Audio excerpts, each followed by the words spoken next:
Ha! VNC may ibang lalaking kasama sa bahay nila, sino siya? Yan po ang ating alamin at pag-uusapan sa video na ito. Nakakagulat na balita na baka daw itong si VNC ay may dati na itong karelasyon ayon sa mga netizen dahil daw mga kalingap na ay mailap daw si VNC kay Edo at halatang halata daw sa dalaga na mukha daw na may itinatago itong si VNC na hindi pa niya kaya nasabihin ito kay Edo na baka daw ay may dating karelasyon na ito na kumbaga ay may dati na itong boyfriend sa school nila dahil hindi man lang daw magawa ni VNC na lapitan si Edo ng palapitin.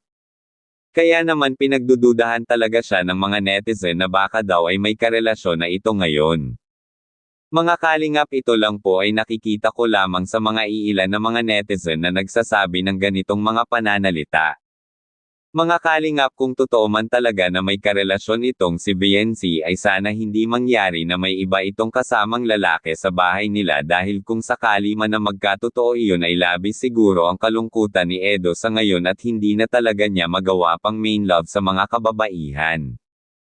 Mga kalingap, siguro mismo mga netizen ay maaapektuhan sa mga nangyari dahil isa sila sa mga taga-suporta ng EDSI.